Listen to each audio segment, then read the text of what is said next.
Assalamualaikum warahmatullahi wabarakatuh.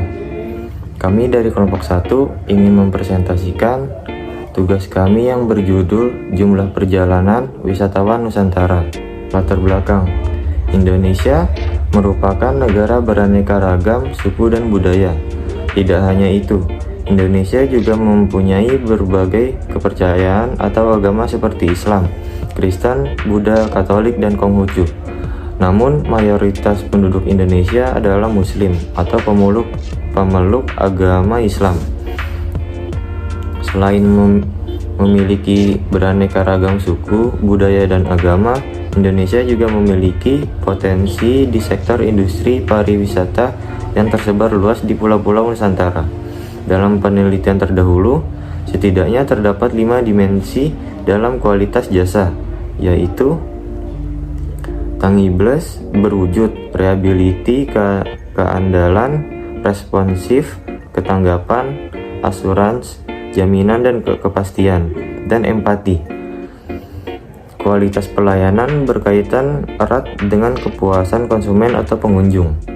Kualitas pelayanan yang baik juga penting bagi sebuah destinasi karena dapat menimbulkan positif image, sehingga wisatawan merasa senang dan puas saat berkunjung, sehingga terjalin ikatan relasi saling menguntungkan dalam jangka panjang. Rumusan masalah: berdasarkan latar belakang masalah di atas, maka rumusan masalah dalam penelitian ini adalah bagaimana bisa terdapat perbedaan perjalanan wisatawan di Bali dan Yogyakarta bisa berbeda di tahun 2019 dan 2020. Apakah destinasi image berpengaruh positif dan negatif terhadap kepuasan wisata di Bali dan Yogyakarta? Tujuan penelitian ini diadakan dengan tujuan sebagai berikut. 1. Untuk mengetahui dan menganalisis pengaruh destination image terhadap kepuasan pengunjung wisata di Bali dan Yogyakarta. 2. Untuk mengetahui dan menganalisis pengaruh destination image terhadap kepuasan pengunjung wisata di Bali dan Yogyakarta. Pada tahun 2019, sebelum terjadinya pandemi pariwisata di Bali, sebanyak 13.067.578, sehingga perekonomian di Bali meningkat dan UMKM di Bali pada tahun itu mengalami kondisi yang stabil karena banyaknya wisatawan yang datang berkunjung ke Bali untuk kelingking. Selain wisata yang ada di Bali, para wisatawan juga dapat menikmati budaya yang ada di Bali, contoh seperti tari kecak, tari Trunajaya, dan tari barong. Dibandingkan pada tahun 2020, ketika terjadinya pandemi, tempat wisata Bali mengalami penurunan menjadi 7.818.391, sehingga mengakibatkan UMKM di sana mengalami penurunan drastis dikarenakan adanya pandemi COVID, sehingga terjadinya pembatasan wisatawan yang ingin berkunjung atau berlibur ke Bali, sehingga perekonomian di Bali mengalami penurunan berbanding terbalik dengan pariwisata yang ada di Yogyakarta.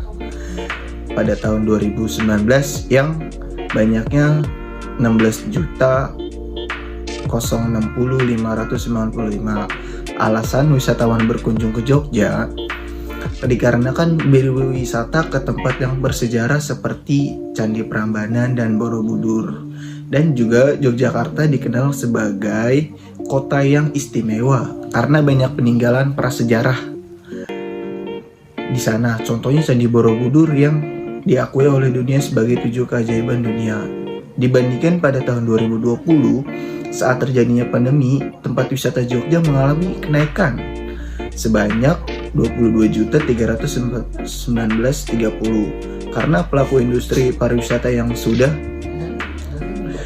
merancang diri untuk menghadapi sepinya wisatawan dengan merancang paket murah untuk menarik wisatawan datang ke patut untuk diapresiasi.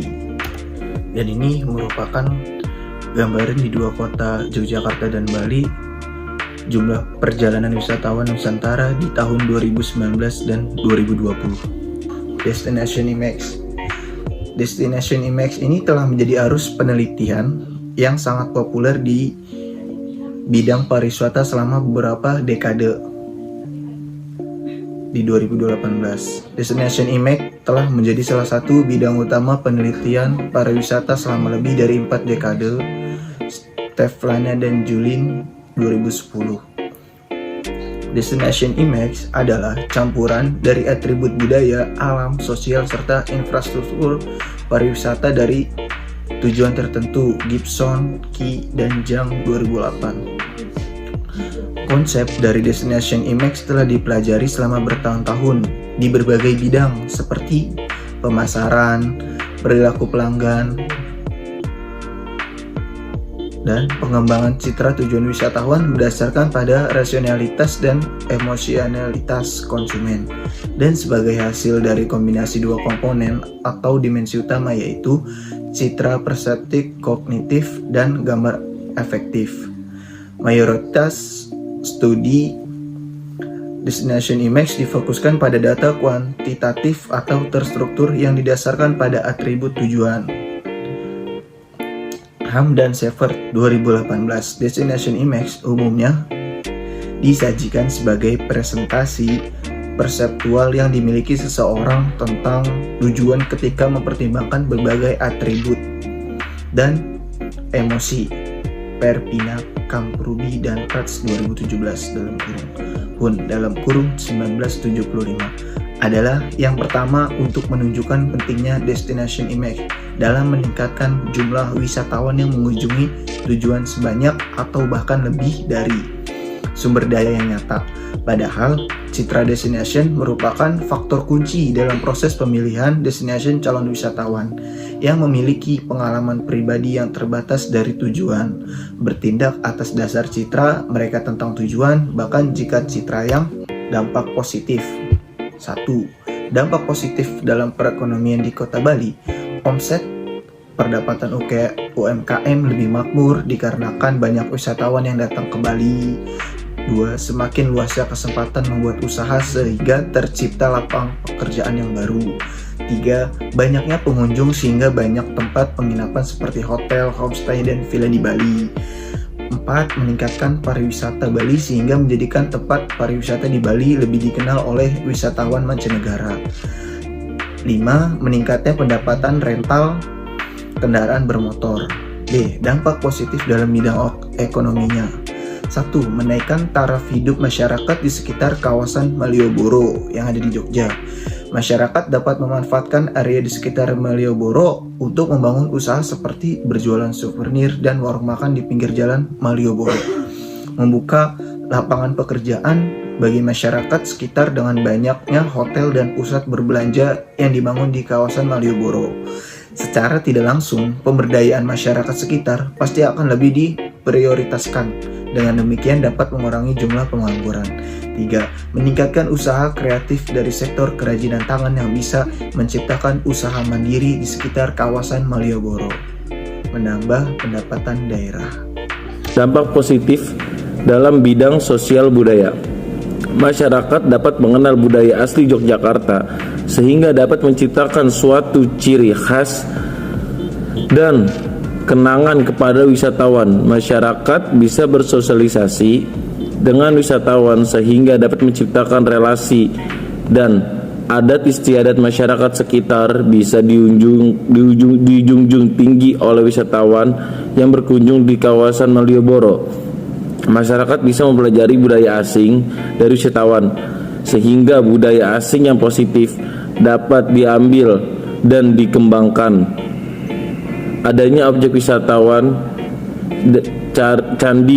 wisata Candi Borobudur memberikan pengaruh positif bagi perilaku sosial ekonomi pedagang, yaitu semakin luasnya kesempatan usaha, membuka lapangan pekerjaan, meningkatkan pendapatan pada pola pikir pedagang dalam mengembangkan usaha dagang. Sedangkan pengaruh negatifnya yaitu meningkatnya harga di daerah wisata, adanya persaingan dan pertentangan atau pertikalan dan pencemaran lingkungan. Dampak negatif dalam bidang ekonomi, terjadi persaingan usaha yang sangat keras di antara masyarakat sehingga masyarakat harus berani menghadapi segala risiko yang terjadi jika suatu usaha bangkrut, maka masyarakat akan bingung mencari uang karena tidak ada lagi lahan yang diandalkan untuk dijadikan tempat mencari nafkah. Dengan adanya pusat pembelajaran dan pertokoan, masyarakat menjadi cenderung konsumtif. Pola pikir masyarakat akan cenderung berorientasi pada uang tanpa memperhatikan dan merawat lingkungan sekitar. Kesimpulan, menurut analisa kelompok kami di Provinsi Bali mengalami peningkatan jumlah wisatawan dari 2019 sampai 2020 sebanyak 5.949.187 wisatawan. Sedangkan di Yogyakarta mengalami kenaikan pada tahun 2019 sampai 2020 sebanyak 6.258.435 wisatawan. Dikarenakan Yogyakarta sudah mempersiapkan jika terjadi penurunan wisatawan, tetapi yang terjadi wisatawan di Yogyakarta meningkat sehingga pemerintah dari UMKM di sana sudah siap untuk menyambut lonjakan wisatawan yang tidak terduga mengalami kenaikan. Juga pentingnya peran destination image sebagai penunjang wisatawan tertarik untuk mengunjungi Bali dan Yogyakarta.